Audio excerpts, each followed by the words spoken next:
দেশের জেলখানায় কারাবরণ করছে। আজকে কি দেখছি, মাদকাসক্তি রয়েছে, বিভিন্ন ভাবে আজকে বিনষ্ট হচ্ছে, চুরি হচ্ছে। তাই মাদক যারা সেবন করে সমাজকে কখনো উন্নয়নশীল সমাজ করে দিতে পারে না। আসেননি আপনারা, বাসুন আপনারা এসে এই মাদক বিরোধী প্রতিটি আনাচে কানাচের আন্দোলন, যদি আমরা এক দিক থেকে শুধু আন্দোলন করে থাকি, তাহলে অন্য দিক থেকে তারা শুরু করবে। এই মদদের কারণে তারা আজ সুযোগ পাচ্ছে, তারা আজ ব্যবসা করার জন্য প্রয়াস পাচ্ছে। সুতরাং সেই তাই বলছিলাম, আমাদেরকে মাদক অপসারণ করতে হবে। শুরু থেকে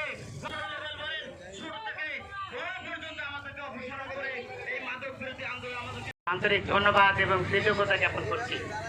আপনারা খুবই সুন্দর উদ্যোগ নিয়েছেন যে মাদক বিরোধী কথাবার্তা বলা, মাদক বিরোধী নড়াচড়া করা হবে।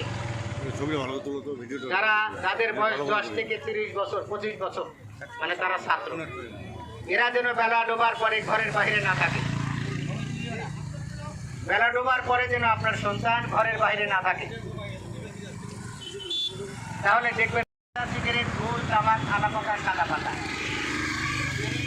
সিগারেট, গুল, তামাক, আলাপাতা, সাদা পাতা, এই সাতটা হলো দুনিয়ার শত্রু।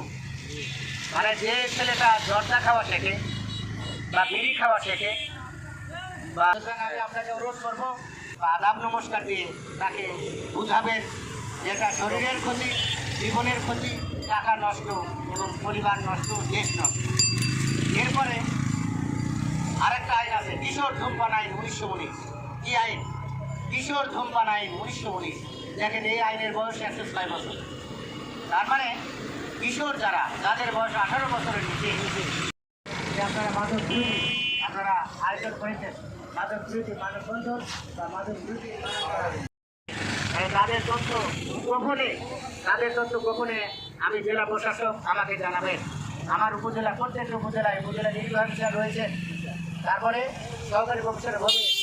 প্রত্যেক উপজেলায় 2 জন ম্যাজিস্ট্রেট, তো উপজেলা নির্বাহী অফিসার সাহেব তিনি একজন নির্বাহী ম্যাজিস্ট্রেট, তারপরে এসিলেন্ট সাহেব তিনি একজন নির্বাহী ম্যাজিস্ট্রেট।